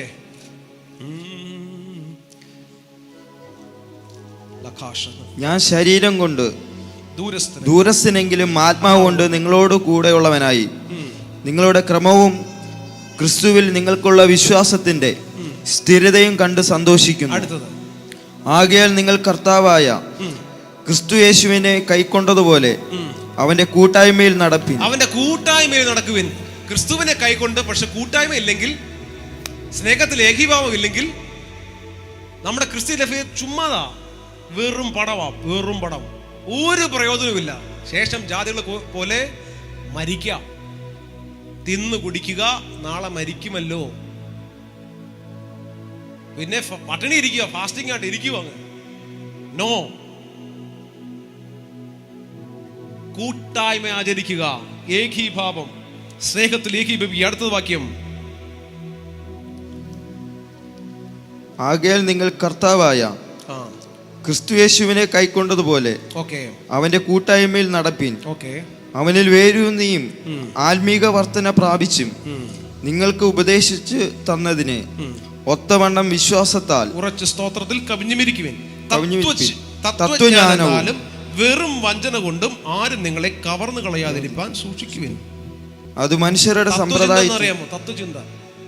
ഞാനിത് പറയാം. ഇനി നമ്മൾ ഈ ചെറിയ ചെറിയ തെറ്റല്ല, ക്ഷമിക്കണം, പക്ഷെ എനിക്ക് ഇഷ്ടമില്ലാത്ത ചില കാര്യങ്ങളുണ്ട്. ചിലത് ഈ വിദേശത്ത് പോവും, ചിലപ്പം ഭംഗിയുള്ളൊരു സ്ഥലത്ത് പോവും, അവിടെ നോക്കിയിട്ട് ഇങ്ങനെ റീൽസ് എടുക്കും. ഈ ഒട്ടകത്തെ കണ്ടപ്പോൾ എൻ്റെ ഹൃദയത്തിൽ ഒരു ചിന്ത വന്നൊരു ചെറിയ ചിന്ത, വചനമായി കോട്ട് ചെയ്യും. 2 മരം അവിടെ നിൽക്കുന്നു. ആ മരത്തെ കണ്ടപ്പോൾ പരിശുദ്ധാത്മാവ് എന്നോട് സംസാരിച്ചു. അപ്പൊ ഈ മരം കണ്ടില്ലായിരുന്നെങ്കിൽ പരിശുദ്ധാത്മാവ് സംസാരിക്കത്തില്ല. ചെറിയ ചിന്ത. ഞാൻ ഇന്ന് രാവിലെ എഴുന്നേറ്റപ്പോൾ ഞാൻ പ്രാർത്ഥിച്ചു, ഞാൻ നിങ്ങളോട് പറഞ്ഞു, ചെറിയൊരു ചിന്ത. എനിക്ക് ചിന്ത കേൾക്കണ്ട, എനിക്ക് വചനം കേട്ടാൽ മതി. നീ ചിന്തിച്ചു വെച്ചതല്ല ഈ വചനം. തത്വചിന്ത, തത്വജ്ഞാനം, ഫിലോസഫി. നോ, ദൈവവചനത്തെ നമ്മുടെ ചിന്തകൾ കൊണ്ട് ഡിസൈൻ ചെയ്യരുത്. പരിശുദ്ധാത്മാവിന്റെ ഹൃദയത്തിൽ കിടക്കുന്ന, ദൈവത്തിന്റെ ഹൃദയത്തിനകത്ത് കിടക്കുന്ന രഹസ്യങ്ങളാണ് വചനം. പലരും പറഞ്ഞ് 40 ദിവസം ബൈബിൾ വായിച്ചു തീർത്തിട്ടുണ്ട്, 50 ദിവസം 100 പ്രാവശ്യം വചനം പഠിച്ചിട്ടുണ്ട്. എവിടെ? നീ 1 പ്രാവശ്യം ആത്മാവിൽ വായിച്ചാൽ മതി. ഓ, ആത്മാവിൽ ഒരാള് ബൈബിൾ വായിക്കുവാണെങ്കിൽ ഈ ജന്മത്തിൽ വായിച്ചു തീർക്കോ? ആദിൽ ദൈവം ആകാശം ഭൂമി സൃഷ്ടി, ഭൂമി പാഴായും ശൂന്യമായിരുന്നു, ഇരുളിന്റെ മേൽ പരിശുദ്ധാത്മ വ്യാപരിച്ചു കൊണ്ടിരുന്നു, ആഴി ഉണ്ടായിരുന്നു. പിന്നെ ദൈവം വന്നിങ്ങനെ കൽപ്പിച്ചു, അതുണ്ടായി, നല്ലതെന്ന് കണ്ടു. വായിച്ചു പോ. ഒരു ആത്മീയനാണെങ്കിൽ, ആത്മാവിൽ വായിക്കുന്ന ഒരുത്തനാണെങ്കിൽ, ഒരു വ്യക്തിയാണെങ്കിൽ, ആദിയിൽ ദൈവം ആകാശവും ഭൂമിയും സൃഷ്ടിച്ചു. എന്താണ് ആദി? ആദിയുടെ പുറകെ പോ. ആദിയിൽ വചനമുണ്ടായിരുന്നു, വചനം ദൈവത്തോട് കൂടെയായിരുന്നു, വചനം ദൈവമായിരുന്നു. ഈ ദൈവത്തിന്റെ പുറകെ പോ. 2-3 വർഷം കഴിഞ്ഞാലും ഈ മിസ്റ്ററിയുടെ അകത്തുനിന്ന് പുറത്തു വരാൻ കഴിയത്തില്ല. എവിടെ? ആദിയിൽ കിടക്കുന്നതേ ഉള്ളൂ, ഒറ്റ വാക്യത്തിൽ. ഞാൻ ചോദിക്കട്ടെ, ആ മനുഷ്യന് ആ ആദ്യത്തെ ഉൽപ്പത്തി എന്ന ആ അധ്യായം ഒന്ന് വായിച്ചു തീർക്കാൻ പറ്റുമോ? ഇല്ല, എനിക്ക് പറ്റിയിട്ടില്ല. ഞാൻ അവിടെ നിൽക്കുന്നതേ ഉള്ളൂ ഇപ്പോഴും. ആദിയിൽ വചനമുണ്ടായിരുന്നു. ആദിയിൽ ദൈവം ആകാശഭൂമി സൃഷ്ടിച്ചെന്നേ ഉള്ളൂ, അതല്ല ആദി. ആദിയിൽ വചനമുണ്ടായിരുന്നു, അവിടാണ് ആരംഭം. ആ വചനമാണ് മഹത്വത്തിന്റെ പ്രത്യാശ, ക്രിസ്തു നമ്മുടെ അകത്തിരിക്കുന്നത്. ഹല്ലേലൂയ. പെട്ടെന്ന് വായിച്ചു പോവാം. അടുത്തത് ആ ചെറിയ ചിന്ത. അത് നിങ്ങൾ പ്രസംഗത്തിൽ പോലും, ശുശ്രൂഷകരുണ്ട്, ഒത്തിരി ശുശ്രൂഷകരുണ്ട് ഇതിനകത്ത്. ഞാനൊരു ചെറിയ ചിന്ത നിങ്ങളോട് പ്രസംഗിക്കാൻ പോകും. നോ, പറയരുത്. കർത്താവ് നിങ്ങളോട് പറയാൻ, കർത്താവ് എൻ്റെ പ്രാർത്ഥന മുറിയിൽ എന്തെങ്കിലും ഒന്ന് തന്നിട്ടുണ്ടെങ്കിൽ ഒരു വാക്യമായിരിക്കും, അത് പറയാൻ പോയിരിക്കുക. ഫിനിഷ്. ദൈവം പറയാൻ പറയുന്നത് മാത്രം പറയാം. ചില പ്രവാചകൻ പറയും, ഞാനും പ്രവാചകൻ ശുശ്രൂഷ ചെയ്യുന്നവരാ. ദൈവം എന്നോട് പറയുന്നു, ഇങ്ങനെ പറയാൻ പറയുന്നു. എപ്പോ? പരിശുദ്ധാത്മാവ് ഇങ്ങനെ പറയുന്നു. എപ്പോ പറഞ്ഞു? ഞാനിങ്ങനെ കാണുന്നു. എന്തു കാണുന്നു? ഞാനിങ്ങനെ കേൾക്കുന്നു, ഒരു ശബ്ദം ഇങ്ങനെ കേൾക്കുന്നു. എപ്പോ? കീബോർഡിന്റെ ശബ്ദം അല്ലാതെ വേറൊന്നും കേൾക്കുന്നില്ലല്ലോ. കേൾക്കുന്നവരുണ്ട്, കാണുന്നവരുണ്ട്. പരിശുദ്ധാത്മാവ് അത്രയ്ക്ക് ഇടപെട്ട് നിന്ന് ഒരു മനുഷ്യനെ പോലെ സംസാരിക്കുന്നവരുണ്ട്. പക്ഷേ അത് കേട്ടുകൊണ്ട് ഇങ്ങോട്ട് വന്നിട്ട് ചുമ്മാതെ പറയരുത്, പിന്നെ ദൈവം കാണിച്ചു. പരിശുദ്ധാത്മാവിനോട് പറഞ്ഞു, ഞാൻ ഇപ്പൊ കേട്ടു, വലിയ ശബ്ദം. നോ, ദൈവത്തിന്റെ വലിയ ശബ്ദം കേട്ടവന്റെ ശുശ്രൂഷ അവന്റെ അടുത്ത് നിൽക്കാൻ പറ്റത്തില്ല. ദൈവത്തിന്റെ ശബ്ദം കേട്ട് വിറയ്ക്കുന്നവന്റെ മുമ്പിൽ നമുക്ക് പോയി ഇരിക്കാൻ പറ്റത്തില്ല. അത്ര ദൈവ സാന്നിധ്യമായിരിക്കും, ഗ്ലോറി ആയിരിക്കും. ആൻസൈറ്റി ആയിട്ടിരിക്കുമ്പോൾ, ടെൻഷൻ അടിച്ചിരിക്കുമ്പോൾ, ഡിപ്രഷനോടിരിക്കുമ്പോൾ എടുക്കുന്ന തീരുമാനം മുഴുവനും റോങ് ആയിരിക്കും. അങ്ങനെ ഇരിക്കുമ്പോൾ എവിടെയെങ്കിലും ഒറ്റയ്ക്ക് പോയി കിടക്കണം. ചിന്തിക്കരുത്. ഏതെങ്കിലും സ്വിമ്മിംഗ് പൂൾ ബുക്ക് ചെയ്യുക, അവിടെ പോയി നീന്തുക. തീരുമാനം എടുക്കരുത്. ഇത് രണ്ടും പറയണം. എനിക്കത് പറ്റത്തില്ല, ഞാൻ മിണ്ടാതിരിക്കാൻ പറ്റത്തില്ല. വാട്സപ്പ് എടുത്തിട്ട് ഇങ്ങനെ, അതെ ഞാനേ മിണ്ടാതിരുന്നതേ ഞാൻ പൊട്ടനായിട്ടുണ്ടല്ല, അപ്പടി ക്യാൻസൽ ചെയ്തോണം. വെയിറ്റ് ചെയ്. നിന്റെ മനസ്സൊന്ന് അടങ്ങട്ടെ, നിന്റെ മനസ്സൊന്ന് തണുക്കട്ടെ. വെയിറ്റ്, ഒന്ന് സ്തുതിക്കുക, ഒരു പാട്ടൊന്ന് കേൾക്കുക, മറ്റേത് മാർക്ക്, ഒരു 5 മിനിറ്റ് അന്യഭാഷ എന്ന് പറഞ്ഞ് ഒരു 2 മണിക്കൂർ കഴിയുമ്പം വീണ്ടും വാട്സപ്പ് എടുക്കും. എൻ്റെ ഭാഗത്താ തെറ്റ് കേട്ടോ, ക്ഷമിക്കൂ. കണ്ടോ വാചകങ്ങൾ മാറിയത് കണ്ടോ? മറ്റേത് ദേഷ്യപ്പെട്ട് ടെൻഷൻ അടിച്ച് കലങ്ങിയിരിക്കുമ്പോൾ നമ്മൾ പറയുന്ന വാക്കുകളും നാം എടുക്കുന്ന തീരുമാനങ്ങൾ മുഴുവൻ റോങ്ങാ. അത് പരിശുദ്ധാത്മാവ് ഇടപെടുന്നതല്ല. പെട്ടെന്ന് സ്റ്റെപ്പ് വെച്ച് പോയി കഴിഞ്ഞു.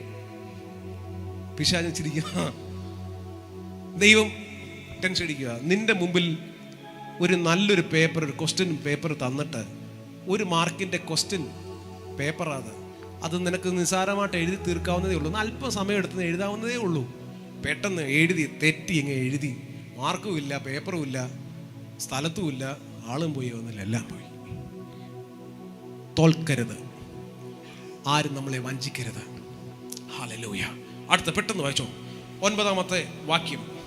അവനിലല്ലോ ദൈവത്തിന്റെ സർവ്വസമ്പൂർണതയും ദേഹരൂപമായി വസിക്കുന്നത്. ഓക്കെ, ഇനി വളരെ ശ്രദ്ധിച്ചു. നേരത്തെ ഞാൻ പറഞ്ഞൊരു കാര്യമുണ്ട്, ഇമ്പാർട്ടേഷൻ.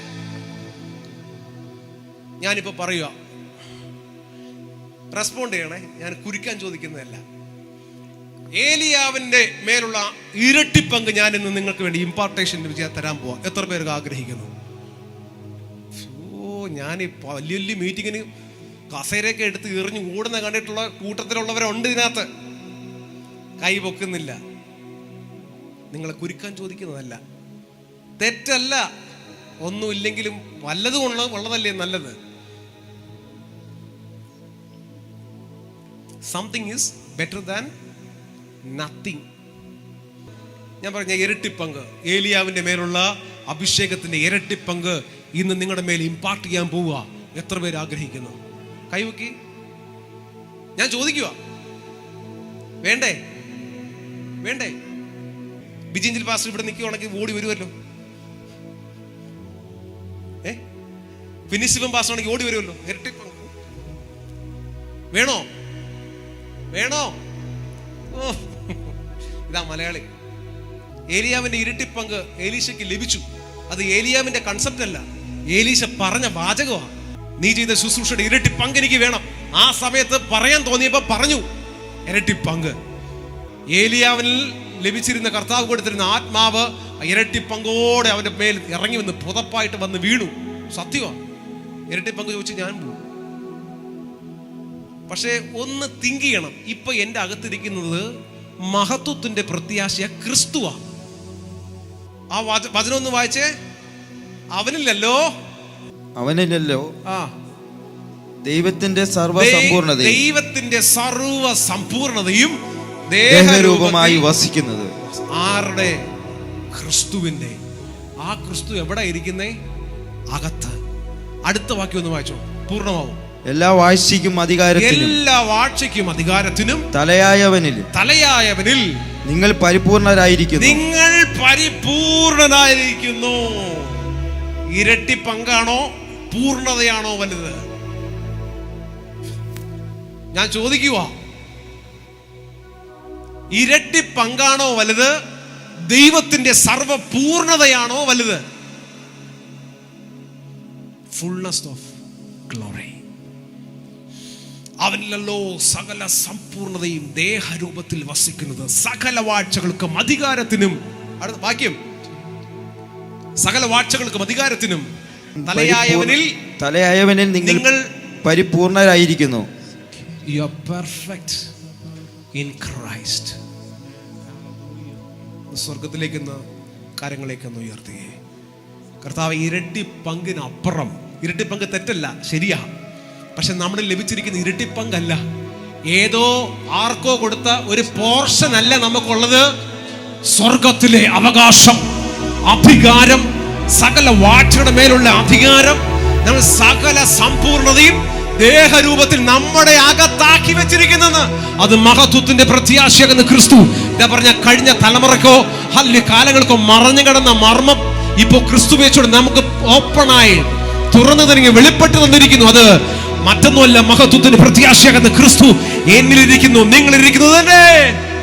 അവനിലല്ലോ സകല സമ്പൂർണതയും. ദേഹരൂപത്തിൽ നിങ്ങൾ സമ്പൂർണരാണ്, പരിപൂർണരാണ്. എത്ര പേര് വിശ്വസിക്കുന്നു?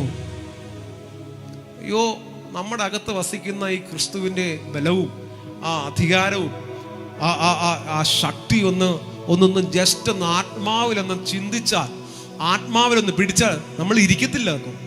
എഴുന്നേക്കും, ചാടും, ഓടും. നമുക്ക് സമയമില്ല. യേശു കർത്താവിന്റെ രണ്ടാം വരവ് ഏറ്റവും അടുത്തിരിക്കുക, വാതിൽക്കല. നമുക്ക് ഇതിന്റെ മുമ്പിൽ സമയമില്ല. നമ്മൾ ലഭിച്ചിരിക്കുന്ന ഈ ക്രിസ്തു, നമുക്ക് തന്നിരിക്കുന്ന അധികാരം, നമുക്ക് തന്നിരിക്കുന്ന അനോയിന്റിങ്, അഭിഷേകം ഇനിയും വെച്ചുകൊണ്ട് വീട്ടിൽ കൊണ്ട് ഇരിക്കാനല്ല ദൈവം നമ്മെ വിളിച്ചിരിക്കുന്നത്. തമാശയ്ക്ക് ദൈവം അഭിഷേകം ചെയ്യത്തില്ല. ദൈവം കുഞ്ഞു കളിക്കത്തില്ല. അന്യഭാഷ പറയുന്നവനാണോ, ആത്മാവിൽ ശക്തി പ്രാപിച്ച് ആരാധിക്കുന്നവനാണോ, അഭിഷേകം ലഭിച്ചവനാണോ, കൈവപ്പ് കിട്ടിയവനാണോ, നീ തെരഞ്ഞെടുക്കപ്പെട്ടവനാണോ? നിനക്കൊരു ക്വസ്റ്റ്യൻ ഉണ്ട് ദൈവ സ്വർഗത്തിൽ നിന്ന്. ഞാൻ നിനക്ക് തന്ന അഭിഷേകം നീ എന്തു ചെയ്തു? എന്തു ചെയ്തു? എന്തു ചെയ്തു? എന്തു ചെയ്തു? ഒന്നൊന്ന് പ്രാർത്ഥിച്ചേ. കർത്താവെ, ഞാൻ എൻ്റെ ലൈഫിൽ കർത്താവ് എനിക്ക് തന്ന ഈ അഭിഷേകം ഞാൻ യൂസ് ചെയ്തൊന്ന് പ്രാർത്ഥിച്ചേ. 2 വാക്കൊന്ന് പ്രാർത്ഥിച്ചാൽ മതി. സ്തുതിയെത്ര ചൊന്നാലും മതിയാകില്ലേശുവേ, സ്വർഗവും അങ്ങേ പോലെ. 2-ാം അധ്യായം 18 മുതലുള്ള വാക്യങ്ങൾ ഞാൻ വായിക്കാം. താഴ്മയിലും ദൂതന്മാരെ ആരാധിക്കുന്നതിലും രസിച്ച് സ്വന്തം ദർശനത്തിൽ പ്രവേശിക്കുകയും തൻ്റെ ജഡമനസ്സിൽ വെറുതെ ചീർക്കുകയും തലയെ മുറുകെ പിടിക്കാതിരിക്കുകയും ചെയ്യുന്നവൻ ആരും നിങ്ങളുടെ വിരുദിനെ കവർന്നു കളയരുത്. താഴ്മയിലും ദൂതന്മാരെ ആരാധിക്കുന്നതിലും. ഈ ദൂതന്മാരെ ആരാധിക്കുന്നത് എപ്പോഴും ദൂതന്മാരെ കുറിച്ച് ദൂതൻ. നോ, ദൂതന്മാർ നമ്മുടെ സേവകാത്മാക്കളാണ്. അവർ ആരാധനയ്ക്ക് യോഗ്യരല്ല, ദൈവത്തിന്റെ സന്ദേശവാഹകരാണ്. നമ്മെ സെർവ് ചെയ്യാനായി ഭൂമിയിൽ അവരാക്കി വെച്ചിരിക്കുന്നത്. നിന്റെ കാൽക്കലിനോട് തട്ടാതെ വണ്ണം അവൻ തന്റെ ദൂതന്മാരോട് കൽപ്പിക്കുകയും അവർ നിന്റെ കൈകളിൽ വഹിച്ചുകൊള്ളും. നമ്മൾ പ്രാർത്ഥിക്കുന്ന പ്രാർത്ഥനകൾ ദൂതന്മാരാ കൊണ്ടുപോകുന്നേ. സ്വർഗത്തിൽ നിന്ന് മറുപടിയായിട്ട് അവരാ വരുന്നേ. സ്വർലോകത്തിലെ ദുരാത്മ സൈന്യങ്ങളോട് യുദ്ധം ചെയ്യുന്ന അവരാണ്. നമ്മൾ യാത്ര പോകുമ്പോൾ നമ്മുടെ കൂടെ എസ്കോട്ടായി പോകുന്ന ദൂതന്മാരാണ്. പക്ഷേ ചിലര് തെറ്റിച്ചു കളയും. ദൂതൻ. നിന്റെ ഇമ്പോർട്ടൻസ് മുഴുവനും, നിന്റെ പ്രാർത്ഥന മുഴുവനും, ആരാധന മുഴുവനും ദൂതൻ. എനിക്ക് ദൂതനെ കാണണം. ഞാൻ പ്രാർത്ഥിച്ചിട്ടുണ്ട്, ദൂതനെ കണ്ടിട്ടുമുണ്ട്. പക്ഷെ കർത്താവ് എന്നോട് പറഞ്ഞത്, ദൂതനെ അല്ല നീ കാണാൻ ആഗ്രഹിക്കേണ്ടത് എൻ്റെ മുഖമാണ്. ദൂതന്മാരുടെ സാന്നിധ്യമല്ല നീ കൊതിക്കേണ്ടത്, എൻ്റെ സാന്നിധ്യമാണ് നീ കൊതിക്കേണ്ടത്. ഞാനൊരു സ്വപ്നം കണ്ടു. ഞാനിങ്ങനെ ദൂതന്മാരെ കുറിച്ച് ഇങ്ങനെ സെർച്ച് ചെയ്ത് എൻ്റെ തല മുഴുവനും ദൂതന്മാർ മാത്രം. തെറ്റല്ല, ദൂതന്മാരെ കുറിച്ച് പഠിക്കണം. പല പല ദൂതന്മാരുടെ കാറ്റഗറീസ് ഉണ്ട്, അവരുടെ ക്ലാസ്സസ് ഉണ്ട്, നിലവാരങ്ങളുണ്ട്, വ്യത്യാസങ്ങളുണ്ട്, രൂപങ്ങളുണ്ട്. പഠിക്കണം, നല്ലതാ. അറിഞ്ഞിരിക്കുന്നത് നല്ലതാ. പക്ഷെ ദൈവം തന്നെ ദൂതന്മാരെ നമുക്ക് വേണ്ടി അയക്കും. ദൂതന്മാരെ നമുക്ക് സെർവ് ചെയ്യുന്നുമുണ്ട്, അവൻ നമ്മൾ സംസാരിക്കുന്നുമുണ്ട്. ഗബ്രിയേലുണ്ട്, മീഖായേലുണ്ട്, പിന്നെ സറാഫുകളുണ്ട്, ഒത്തിരി കാറ്റഗറീസിലുണ്ട്, ഒത്തിരി ഉണ്ട്. അങ്ങനെ ദൂതന്മാരെ കുറിച്ച് പഠിച്ചിങ്ങനെ സെർച്ച് ചെയ്തുകൊണ്ടിരിക്കുമ്പോൾ ഞാനൊരു സ്വപ്നം കാണുക. യേശു കർത്താവിന്റെ പ്രായമുള്ളൊരു ചെറുപ്പക്കാരൻ സ്വപ്നത്തിൽ എനിക്ക് റെക്കഗ്നൈസ് ചെയ്യാൻ കഴിയുന്നുണ്ട്, ഇത് യേശുവാണ്. അപ്പം ഞാൻ ഈ വ്യക്തിയോട് ചോദിക്കുക, സ്വപ്നമാണ്, എൻ്റെ സ്വപ്നം തുറന്നു പറയാ. ആ സ്വപ്നത്തിൽ ഞാൻ പറയും, യേശുവേ, ഞാൻ ആ യേശുവിൽ നിന്ന് എന്നെ ഞാൻ സംബോധന ചെയ്യുന്നേ. അങ്ങ് ക്രൂശീകരിക്കുന്നതിന് തൊട്ട് മുൻപ് അടി കൊള്ളുമ്പം ഗെത്സമനയിൽ ഇരിക്കുമ്പോഴും ദൂതനല്ലേ വന്നത്? അതിനു മുമ്പ് പിതാവാൻ ദൈവമായിട്ട് സംസാരമായിരുന്നു. പിന്നെ ഒരു ദൂതൻ അവനെ സഹായിക്കേണ്ടതിന് ഒരു ദൂതൻ വന്നു. പക്ഷെ ദൂതനോട് സംസാരിച്ചില്ല, പിതാവിനോടാണ് സംസാരിച്ചത്. അപ്പൊ ഞാൻ സ്വപ്നത്തിൽ ഈ വ്യക്തിയോട് ചോദിക്കുക, യേശുവേ, നീ ക്രൂശിക്കപ്പെടുന്നതിന് തൊട്ട് മുമ്പ് ഏഞ്ചലിക് വിസിറ്റേഷൻ വല്ലതും നടന്നോ? അപ്പൊ ഞാൻ ഈ കഴിഞ്ഞ കാലങ്ങൾ മുഴുവൻ angelic visitation, angelic visitation encounter, ഇത് തന്നെ എൻ്റെ മനസ്സിലും കഴിക്കുമ്പോഴും ഉറങ്ങുമ്പോഴും കുളിക്കുമ്പോഴും ഒക്കെ ഇത് തന്നെ. ഏഞ്ചൽ എപ്പോഴാണ് ഏഞ്ചലിക് വിസിറ്റേഷൻ ഉണ്ടാകുമെന്ന് അറിയത്തില്ല. അതുകൊണ്ട് ഇങ്ങനെ നോക്കിയിരിക്കും. കാറി കയറുമ്പോൾ പുറകിൽ ഗ്ലാസ്സിലൊക്കെ നോക്കിയാൽ ഏഞ്ചൽസ് ഇരിക്കുന്നുണ്ടോ? ഞാൻ ഇതിൻ്റെ പുറകിൽ വർഷങ്ങളായിട്ട് ഇങ്ങനെ പോവാ. അതിനുശേഷമാണ് ഈ സ്വപ്നം കാണുന്നത്. ഇസ്രായേലിൽ വെച്ച് എനിക്കൊരു എൻകൗണ്ടർ ഉണ്ടായി. ഉറങ്ങുന്ന സമയത്ത് സ്വപ്നം കാണുന്നത്. അപ്പം ഞാൻ ഏഞ്ചലിക് വിസിറ്റേഷൻ ഉണ്ടായി. ആരോട് ഞാൻ ചോദിക്കുന്നത്? സ്വപ്നത്തിൽ യേശുവിനോട് ചോദിക്കുക. അപ്പോൾ ഒരു ചെറുപ്പക്കാരൻ, ഒരു 30 വയസ്സുള്ള പയ്യൻ. അപ്പം എനിക്ക് മനസ്സിലായി ഈ 30 വയസ്സുകാരൻ പയ്യൻ വലിയ വലിയ പ്രായമുള്ള പുരോഹിതന്മാരോടും സദൂക്യരോടും ഈ പരീക്ഷന്മാരുടെ അടുത്ത് പോലും ഞാനാണ് മശികെന്ന് പറഞ്ഞാൽ തല്ലി കൊല്ലാതിരിക്കുമോ? സത്യമാ, അവരെ കുറ്റം പറഞ്ഞിട്ടും കാര്യമില്ല. ഒരു പയ്യൻ വന്ന് പറയും ഞാൻ മശികയാണ് എന്ന് പറഞ്ഞാൽ, യഹൂദന്മാരുടെ രാജാവായി പിറന്നവൻ ദേണ്ട ഒരു തച്ചന്റെ മകനായി എൻ്റെ ഫ്രണ്ടിൽ വന്ന് നിൽക്കുക. ഈ വചനത്തിൽ നിവർത്തി വന്നിരിക്കുന്നു. അവരുടെ കണ്ണിൽ, അവരുടെ നോട്ടത്തിൽ ശരിക്കും പറഞ്ഞാൽ വെറുതെ വിട്ടത് ഭാഗ്യമെന്ന് പറയാം. സത്യം, ഞാൻ കണ്ട സ്വപ്നത്തിൽ അങ്ങനെ ഒരു ചെറുപ്പക്കാരനാ, ചെറുപ്പക്കാരൻ. അപ്പം പറഞ്ഞു, നിനക്ക് കാണണോ അന്ന് ഞാൻ കണ്ട കാഴ്ച? അങ്ങനെ കാണണം. എൻ്റെ ക്രൂശ് എടുക്കാൻ പറഞ്ഞു. ഞാൻ അദ്ദേഹത്തിൻ്റെ കൂടെ പോയി ക്രൂശ് എടുത്തപ്പോൾ ഞാൻ എടുക്കുന്നതായിട്ട് എനിക്ക് തോന്നിയില്ല, ഭാരം എനിക്ക് തോന്നിയില്ല. ഞാൻ നോക്കുമ്പോൾ അദ്ദേഹത്തിൻ്റെ അകത്ത് നിൽക്കുക, അദ്ദേഹത്തിൻ്റെ ഞാൻ ഇങ്ങനെ നോക്കുമ്പോൾ അദ്ദേഹത്തിൻ്റെ താടി കാണാം, ഞാനിങ്ങനെ നോക്കുമ്പോൾ അദ്ദേഹത്തിൻ്റെ കൈ കാണാം. എൻ്റെ കൂടെ നടക്കാൻ പറഞ്ഞു. ആ നടന്ന് പോകുന്ന വഴിക്ക് എൻ്റെ വൈഫുണ്ട്, ആ സൈഡിൽ നിൽക്കുക. ഞാൻ ആ യേശു കർത്താവ് അല്ലെങ്കിൽ ആ മനുഷ്യൻ്റെ അകത്ത് നിന്നിങ്ങനെ നോക്കുമ്പോൾ, ക്രൂശും കൊണ്ട് നോക്കുമ്പോൾ ആ മല മുഴുവനും, ആ ദേശം മുഴുവനും ഏഞ്ചൽസിനെ കൊണ്ട് നിറഞ്ഞിരിക്കുക ആ ക്രൂശീകരണ സമയത്ത്. അപ്പം ഈ പാതയിൽ മാത്രം ഈ 2 വശത്തും പ്രധാന ദൂതന്മാർ നിൽക്കുക. അപ്പം ഞാൻ എൻ്റെ വൈഫിനോട് പറഞ്ഞു, നീ വല്ലതും കാണുന്നുണ്ടോ? അപ്പം സ്വപ്നത്തിൽ വൈഫ് പറഞ്ഞു, ഞാൻ കാണുന്നുണ്ട്. ഞാൻ വിചാരിച്ചു എന്നെയാണോ കാണുന്നത്, അത് ഏഞ്ചൽസിനെയാണോ കാണുന്നത്, എനിക്ക് അറിയത്തില്ല. എനിക്ക് ഇപ്പോഴും ഓർമ്മയുണ്ട് ആ ഏഞ്ചൽസ് ഇട്ട ഡ്രസ്സിൻ്റെ ആ നൂല് വരെ എനിക്ക് ഓർമ്മയുണ്ട്. അത്ര ക്ലാരിറ്റി. നടന്നു പോകുമ്പോൾ ഈ പ്രധാന ദൂതന്മാരെ പറഞ്ഞു, ഇനി അല്പം കൂടെ ഉള്ളൂ, ഇനി അല്പം കൂടെ ഉള്ളൂ, പൊക്കോ. ആ മലയുടെ താഴ്ഭാഗത്ത് നിൽക്കുന്ന 2 പ്രധാന ദൂതൻ പറഞ്ഞു, അല്പസമയം കൂടെ ഉള്ളൂ, നീ സ്വർഗത്തിലെ ചില പ്രോജക്റ്റിന് നീ ഒപ്പിടാൻ പോവുകയാണ്, കേറിക്കോ. ഇപ്പൊ ദൂതന്മാർ വന്ന് യേശുവിനെ എൻകറേജ് ചെയ്യുക, ക്രൂശും കൊണ്ട് കയറാൻ എൻകറേജ് ചെയ്യുക. അപ്പൊ യേശു കർത്താവ് എന്നോട് പറഞ്ഞ, ആ വ്യക്തി എന്നോട് പറഞ്ഞ വാക്കെന്ന് പറയാമോ? ഇത്രയും ദൂതന്മാരും ഈ പാളയം ഇറങ്ങി നിൽക്കുമ്പോഴും എൻ്റെ നോട്ടം എൻ്റെ പിതാവിങ്കിലേക്കായിരുന്നു. ഞാൻ കണ്ടില്ല. ഞാൻ നോക്കുന്നത് എൻ്റെ പിതാവിനായി. എൻ്റെ പിതാവ് മറഞ്ഞു പോയിരിക്കുന്നു. എൻ്റെ പിതാവ് എൻ്റെ അടുത്തില്ല. ദൂതന്മാരെ അല്ല എനിക്കിപ്പോ വേണ്ടത്, എൻ്റെ പിതാവിൻ്റെ സഹായമാണ് എനിക്ക് വേണ്ടത്. ഞാൻ സ്വപ്നം ചാടി എഴുന്നേറ്റു. അന്ന് തീരുമാനിച്ചു, എൻ്റെ ഇമ്പോർട്ടൻ്റ്, എൻ്റെ പ്രയോറിറ്റി ദൈവമാണ്. ദൂതന്മാരെ അല്ല ആരാധിക്കേണ്ടത്, പ്രയോറിറ്റി ദൂതന്മാർക്കല്ല കൊടുക്കേണ്ടത്. അതുവരെ നമ്മൾ സേവകാത്മാക്കളാണ്. നമ്മൾ നോക്കേണ്ടത് ക്രിസ്തുവിന്റെ മുഖത്താണ്. യേശുവിനെ നോക്കുക, ശ്രദ്ധിച്ചു നോക്കുക. നമുക്ക് കാര്യമുള്ളത് പിതാവിനോടാണ്. യേശു കർത്താവ് പറഞ്ഞു, നിനക്ക് എന്തെങ്കിലും പറയാനുണ്ടെങ്കിൽ എൻ്റെ നാമത്തിൽ, എൻ്റെ അഡ്രസ്സിൽ നീ പിതാവിലേക്ക് ചോദിക്കുക. അവൻ എന്നിൽ മഹത്വപ്പെടേണ്ടതിന് അവൻ നിനക്ക് ചെയ്തു തരും. എൻ്റെ പിതാവ് നിനക്ക് ചെയ്തു തരും. നിനക്ക് പ്രാർത്ഥിക്കണോ? പ്രാർത്ഥിക്കാൻ അറിയത്തില്ലേ? ഞാൻ പഠിപ്പിച്ചു തരാം. സ്വർഗസ്നായ എൻ്റെ പിതാവേ, നിന്റെ രാജ്യം വരണം. യേശു കർത്താവ് ഈ ഭൂമിയിൽ വന്ന് കണക്ട് ചെയ്തതെല്ലാം പിതാവിലേക്കായിരുന്നു. ദൂതന്മാരോടല്ല, പിതാവിലേക്കായിരുന്നു. പിതാവാം ദൈവം. പിതാവിന്റെ സ്നേഹം എവിടാ പ്രദർശിപ്പിച്ചെന്നറിയാമോ? ക്രൂശിൽ പ്രദർശിപ്പിച്ചു. ഇതിനപ്പുറം ദൈവത്തിന് ഇനി നമുക്ക് വേണ്ടി ചെയ്യാനില്ല.